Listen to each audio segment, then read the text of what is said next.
All right, so this is the stuff Coach really wanted to get to. Not so much this Eagles parade. He really doesn't have anything to say other than we always know they're going to pull some bullshit out like this after, a big victory or something. Serena Williams from Michigan. Didn't know that, so we're going to have to keep an eye on her. Um, let's see. This is a great comment. This is Trevor will love this. Luca could have gotten suspended for doing crack in the locker room, and you still don't do this trade in the sane world. Exactly. So our Chicago Sky released Kennedy Carter. So that could be like a RFK Jimmy Carter thing, right? So they got rid of her. She idolized Allen Iverson growing up, just like Coach. She's in the Chinese Basketball League right now. Wanda Sykes, Eagles fan. Keep an eye on her. She is from P-Town, so she's a hometown girl for Coach. We get to claim her with Missy Elliott, Allen Iverson, Alonzo Mourning, Pernell Whitaker, and Pusha T. So there you go. What's your list? And then let's see. Oh my god, I had to pipe up and talk to fucking Elron. So first of all, Coach is thinking about Elron, right? So Zachary K. Hubbard. So Philip K. Dick and L. Ron Hubbard. So two science fiction novelists, right? You've never seen a K just randomly thrown in someone's name like that. Philip K. Dick, Philip K. Hubbard, Zachary K. Hubbard. So fucking stupid. Alrighty. Anyways, he said they've been on a tear for like over a month. Also, so how have you been on a tear for over a month? You whiffed on the easiest Super Bowl ever after making fun of my pre-playoff Ohio State pick and said I needed to subscribe to you because I didn't have Notre Dame. Do you not experience shame? Coach owns your old channel. You're lucky this ain't Hold'em where you actually suffer consequences when you make a bad read. You can just laugh it up and go back to begging for money. So we got Dave Mathers. Of course, we're looking for Mathers because of the Eminem thing. Okay, this dude fined $12,500. Ty Majeski, so that could be a 25. This is the email. Coach wants you to shoot him an email too, just in case we ever have to go with the backup channel. Coach can send you the URL so you can easily subscribe. So that would be come on coach 498 at Gmail. CMONCOACH 498 at Gmail. Just want to throw that out there. Let's see. Jimmie Johnson. I'll check this shit out. Locked in as Star takes historic Daytona 500 pole. So we needed Jimmie to qualify. He managed to pull it off. This is the 67th Daytona. I know you fucking love that shit. I know you fucking love that shit for Mr. Dale Earnhardt 676. I couldn't get any better. I mean, honestly. So let's see. Pole. Look who else did really good for us. Fucking Austin Dillon. I'll bet our odds just shot way the fuck up. Let's check MGM. Oh, what the fuck? Okay, sorry. Here. So we were at 35 to 1 before. Let's see what we're looking at now. NASCAR.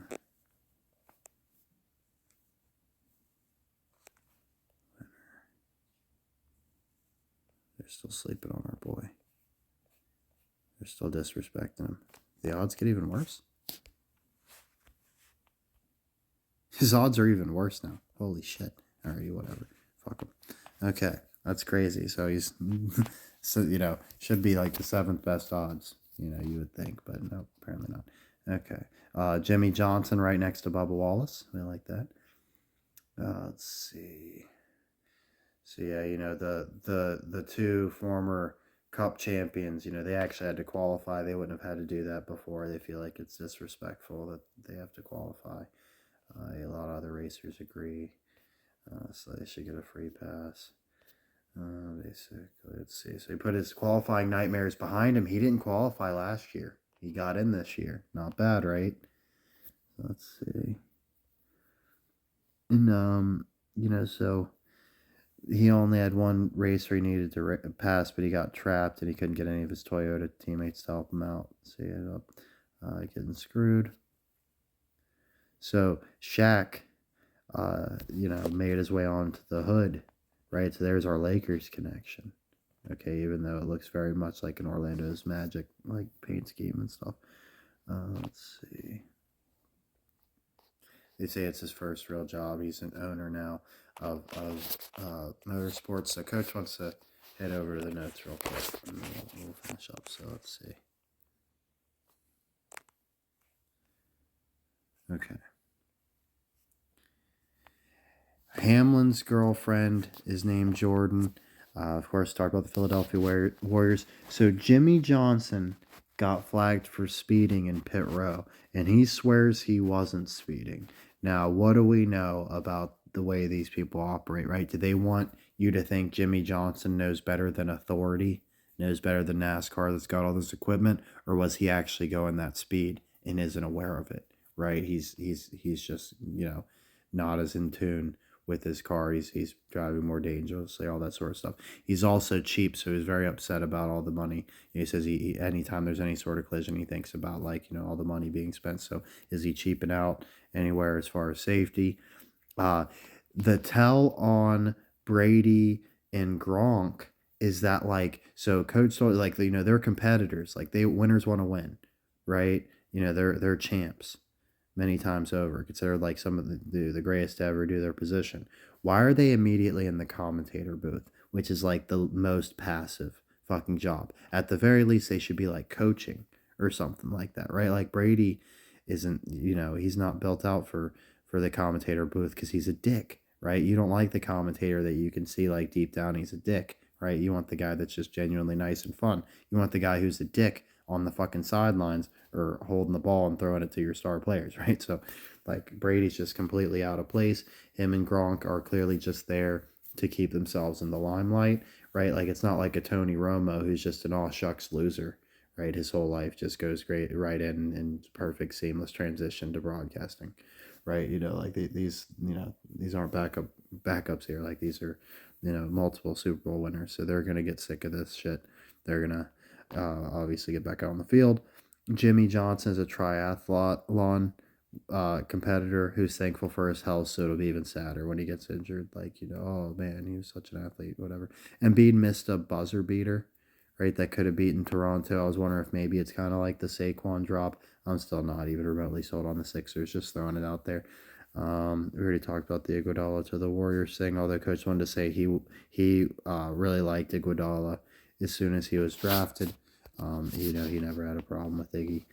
He was always a fan. He never was in love with him or anything, but he always knew he wasn't the problem by any means. And then let's see. So Jimmie moved back to North Carolina. Isn't that nice? It's 23rd Daytona 500, yo. There we go. That's what we want. 700 career start would be the Coca-Cola 600. This is his 699th race, dog. 666. Are you fucking kidding me? What do you want from Coach? If I'm wrong, I'm fucking wrong. This is the one to call. Right? Look, he's with Chip Kelly Ganassi. Not bad. New Orleans. He was in New Orleans last week for Super Bowl and shit. Let's see. He says he can win on super speedways like Daytona, but the other tracks, the rules and parity packages work against him, so he feels like he has a shot at Daytona. All right, 125-mile qualifying race. There's a 25 for us. Let's see.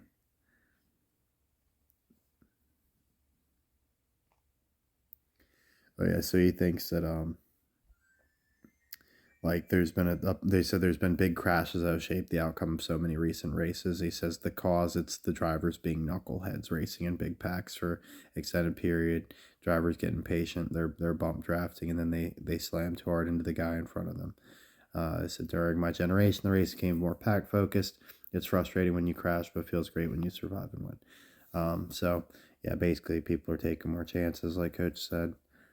So O'Neal, Shaq beat Jimmie Johnson in the free throw shooting competition. He shot him up, even though they both shot fairly well. Over 50%, I'd say, based on what they showed us. Let's see. So here's the competition right here. I smell Jimmie. You smell fear. You showed up and you brought a ref? Come on, Jimmie. I'm a funny business, man. Little early, buddy. Sorry, I'm excited. Got a little internet beef to settle here. There's no beef, Jimmie. You're just swerving out of your lane, and I'm here for it. I think a free throw contest will settle the score. A free throw contest? Yeah. Huh? What's the bet? If I win, I design your car. All right, only if I win, I get to design what you wear. Deal. All right, here we go. Gentlemen, first 1 to 5 wins. Want me to go first? Yes, please. All right. I don't miss, Jimmie. Ace was on the board in a hurry. No. You said go up. Yeah, but don't cross the line. Oh, I thought it was the white line. No, yellow line. I'm sorry. That looked good.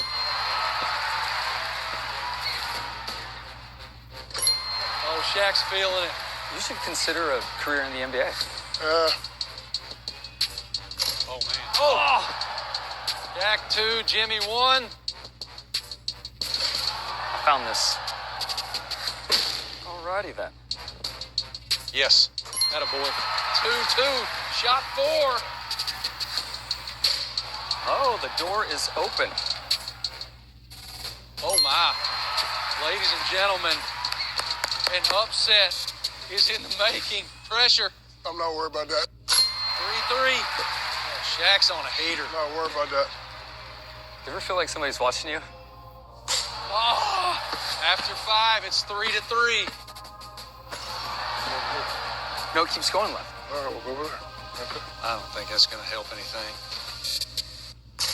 Ladies and gentlemen, no longer is the 1980 Miracle on Ice the greatest upset in the 4-3. history. Didn't you go first? It's 4-3, first one to 5. Good prep on your speech, sir, Marty. Don't count your chickens before they hatch. Are you not entertained? Jimmie, you miss, you die. You're not gonna make it. Daryl Earnhardt Jr. You said Daryl Earnhardt Jr. I know. Get him out of here. What's wrong with him, Dito? Oh, yeah. Come on. Thank you. Jimmie, I got so many ideas. I can already picture the paint scheme, the wheels, and I'll tell you what, Jimmie, I'll even wear your little one piece. Oh, really? You already had it made? Yeah. I love you, Jimmie. February 7th. Oh, Jesus. So I know you caught, he said Dale Earnhardt Jr. to throw him off. Isn't that interesting? Very embarrassing in my opinion that Shaq was even in danger of losing that free throw competition. Literally, if Jimmie just makes, that one, even one of the last two, it would have still been alive. So I definitely would be bragging if I were Shaq there. So Cooper DeJean's brother received offer from a historic college football program. He's going to Michigan. Cooper is an Iowa boy, so we got a Hawkeye. There we go, right there, boom, Hawkeyes. And then, Coach is going to shell real quick, even though they don't pay him. These things are fucking fire. Holy shit. I'm about to eat some right after this fucking video. Just saying, they're never going to pay Coach any money, but they fucking should. Let's see. Lawrence William Gilbert. Let's see. Oh, yeah, we talked about him. So we talked about Blaney a little bit. We talked about Bill Nye. We did. Let's see. Oops. Okay. Sorry. Are we pretty much done here? Might be done. Oh, yeah. So Haley Cavender. One of the twins, she actually tweeted, look, when the movie Double Teamed turns into real life. So we like that. Lions predicted to trade $5.7 million recent draft pick after demotion. We like that. POV, you did indeed see this in a Disney movie before. So, well, they're playing into it. It's giving Double Teamed.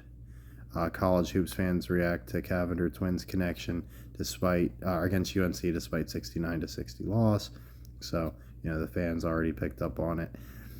Okay, now we're getting to the good stuff. Kid Rock calls Kendrick Lamar's Super Bowl halftime show the epitome of DEI blowing up. Coach has to agree.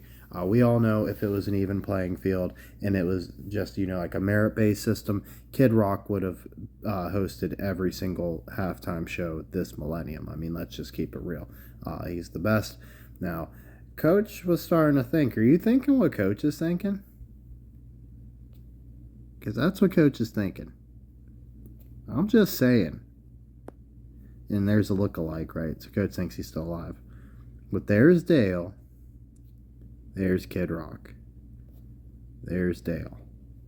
I meant to do side by side. There's not going to be any way for me to fucking do it now.